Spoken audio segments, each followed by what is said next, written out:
Olá a todos, é um prazer enorme estar participando da Jornada Virtual Internacional de Pesquisa Científica. Eu sou Marcel Pacífico, estou junto da Mariane e do Paulo Vitor, e hoje a gente vai falar sobre o trabalho coletivo no ambiente escolar, a influência do coordenador pedagógico, tá? Então, a nossa pesquisa, ela trouxe como problemática a ideia de como o coordenador pedagógico ele tem influenciado na construção, dentro do ambiente escolar, de um ambiente propício à coletividade e ao espaço democrático. Para investigar essa questão, a gente determinou que o objetivo seria investigar como o coordenador tem influenciado na ideia de que ele deveria promover o trabalho coletivo nos espaços escolares, e para isso a gente estruturou o trabalho da seguinte maneira. Primeiramente, a gente estabeleceu uma matriz teórica que conversa com os autores do materialismo histórico dialético para defender a ideia de que o trabalho deveria ser coletivo para ser um trabalho qualitativo. Depois a gente pensou na criação de um instrumento, onde a gente fez entrevistas, né, com 93 professores, com perguntas abertas e fechadas, e ao longo do trabalho a gente vai apresentar a análise quanti-qualitativa que a gente fez desses formulários e dessas perguntas. Eu vou iniciar, então, a nossa fala trazendo a abordagem conceitual, tentando definir essa categoria de trabalho que a gente estabeleceu aqui, para a gente poder avançar, então, diretamente no nosso objeto de pesquisa. Os aportes conceituais que a gente estabeleceu nos permitiram entender que o trabalho, a partir do materialismo histórico dialético, tem três conceitos centrais. O primeiro é a ideia da ontologia. Nesse sentido, a gente pode definir que o trabalho é a produção do ser humano, é o que propiciou que o ser humano transicionasse de um animal primata para um animal extremamente complexo, com o desenvolvimento da sua cultura, da sua sociedade. Foi a capacidade que o ser humano teve de identificar necessidades suas e dos seus, né, suas e dos seus coletivos, transformar a natureza de modo a atender essas necessidades. Nesse sentido, o ato de observar a vida, né, observar a natureza, estabelecer transformações que vão vir de encontro às necessidades que nós temos, é o que nos produz enquanto seres humanos. Então, nesse sentido, o trabalho é uma profunda realização do nosso espírito, né, no sentido laico do termo, porque é ele que nos transforma, é ele que nos humaniza. Nesse sentido, a gente também pode entender que o trabalho é originalmente moldado no aporte coletivo, né? Nas primeiras sociedades, as demandas, elas vinham do encontro dos sujeitos uns com os outros, a demanda de proteção, as demandas de ritos, as demandas de alimentação, elas sempre serviam ao coletivo. Então, quando a gente olha o trabalho como aquela ação humana que nos produz e nos realiza como seres humanos, a gente também está identificando esse movimento dentro de uma lógica de proteção e de relação com o entorno, com as outras pessoas. Nesse sentido, a partir dessas leituras, de um trabalho que realiza o ser humano e um trabalho que tem a ver com o coletivo, a gente tentou pensar como essa dimensão omnilateral, ou seja, o homem que pensa uma transformação e executa essa transformação, ocorre dentro do escopo do trabalho docente. Nesse sentido, a gente pôde observar que quando o professor ele se encontra dentro de uma função de aplicador de aulas, de aplicador de currículos, ele está dissociado dessa dimensão do trabalho que realiza o ser humano. Portanto, a nossa defesa do trabalho coletivo docente vem justamente no sentido de dar ao professor essa ideia de pertencimento da dimensão criativa do trabalho. Ele coparticipa, junto com o coordenador pedagógico, com o gestor escolar, da produção dos sentidos da escola, das necessidades da escola, e num segundo movimento, ele é o sujeito também que vai à sala de aula produzir essa prática pedagógica no sentido dessa tão almejada transformação que o coletivo deseja. Então, a gente construiu essa rede teórica para defender o trabalho coletivo docente como uma forma de realização humana e, sobretudo, de uma realização no ambiente escolar que ocorreria dentro do guarda-chuva da gestão democrática. Portanto, para compreendermos como o trabalho coletivo acontece no ambiente escolar e qual é a influência do coordenador pedagógico, dividimos o nosso questionário em 3 dimensões, sendo a primeira, o diálogo como exercício do trabalho coletivo, a inter- e a transdisciplinaridade, o projeto político-pedagógico como instrumento de ação para o desenvolvimento do trabalho coletivo, e o coordenador pedagógico como promotor desse trabalho coletivo nas instituições. Na dimensão diálogo como exercício do trabalho coletivo, podemos observar que o número significativo de respondentes, eles participam das ações coletivas promovidas pelas instituições, demonstrando que as escolas buscam mecanismos de estimular o trabalho coletivo em seus espaços. Dos 93 pesquisados, 54 apontaram que há sim o envolvimento de todos os agentes no planejamento escolar. Contudo, 32 entrevistados, eles mencionam que essa ação não é rotina nas instituições.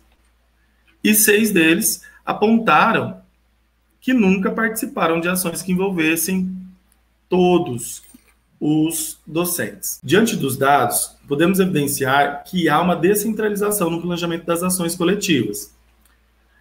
E isso interfere de maneira positiva no trabalho de todos os agentes escolares, demonstrando que as ações que poderiam ser individualizadas, a partir da centralização do trabalho da coordenação pedagógica e da direção, em sua maioria está sendo realizado com a participação de todos, o que vai de encontro dos modos do trabalho coletivo e, consequentemente, da gestão democrática apontada por Fusari. Buscamos analisar com que frequência que os docentes realizam ações que expressam diálogo sobre as perspectivas pessoais.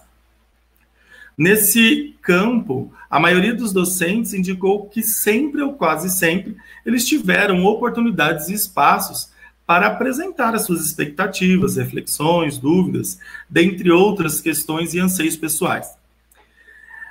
Porém, nós ainda conseguimos observar que somente dos 93 pesquisados, somente 68 apontaram isso de maneira positiva. Os demais apontam que isso acontece raramente ou quase nunca. Então, levantando aí um ponto de atenção. E para a Gadot, a gente traz aí Gadot para demonstrar que isso pode estar atrelado à cultura do individualismo, que exclui os professores das discussões entre as tomadas de decisões, coordenação e direção, e chegando isso para o professor de maneira mais executiva, partindo também de uma visão unilateral de trabalho. Já na dimensão projeto político pedagógico como instrumento de ação para o desenvolvimento do trabalho coletivo, podemos observar que a elaboração do PPP ela acontece significativamente de duas formas, sendo de forma coletiva, partindo de um modelo próprio de PPP, onde dos 93 entrevistados, 37 apontaram como uma ação comum nos espaços escolares. E, dentre os 93, 33 afirmam partir de um modelo pronto, onde coloca para discussões em plenária, com toda a equipe, as adaptações. Nesse sentido, nós podemos constatar que o PPP ele é bem utilizado pela maioria dos agentes escolares, pela equipe não docente, os docentes, e também direção e coordenação. Diante dos dados pesquisados, observamos que há um processo articulatório de elaboração e implementação assertivo dentro das escolas, pois a proposta pedagógica, diante da pesquisa, os pesquisadores apontaram que ela é a balizadora das ações pedagógicas e das políticas, demonstrando, então, que toda a comunidade, docente ou não docente, eles têm um sentimento de pertencimento e eles se sentem parte integrante do meio em que eles estão inseridos. Já na compreensão dos docentes, na sua maioria, o PPP estimula o trabalho pedagógico entre todos os segmentos da escola. Ele, inclusive, prevê o trabalho pedagógico coletivo entre os seus pares. Então, chegamos na parte que vamos falar do coordenador pedagógico como promotor do trabalho coletivo. Nós entendemos, investigando a literatura da área, nós entendemos que o coordenador pedagógico tem a função de garantir espaços de formação pedagógica, espaços de reflexão e transformação. Dentro da escola, ele precisa garantir espaço de dialogicidade, precisa coordenar para o coletivo, e afastando práticas abusivas, gerencialistas e autoritárias. Ele não pode ser um gestor um coordenador mecânico e centralizador. Ele precisa coordenar para que a sua equipe tenha liberdade de falar e de ouvir no espaço da escola. Então, diante desse entendimento de qual a função do coordenador pedagógico, o nosso formulário, ele traz algumas questões para que a gente possa investigar como o coordenador pedagógico tem influenciado no trabalho coletivo. Então, nós perguntamos, né, a frequência com que o coordenador pedagógico exerce influência para o trabalho coletivo. Os docentes, em sua maioria, né, o universo pesquisado, eles disseram que se sentem respeitados pelo coordenador pedagógico, o que nos revelou que esses coordenadores têm desenvolvido posturas e métodos, né, de ouvir esses docentes e de ouvir a comunidade escolar. Também, a pesquisa também nos revelou que os coordenadores têm posicionamentos positivos, motivando os professores para o trabalho coletivo.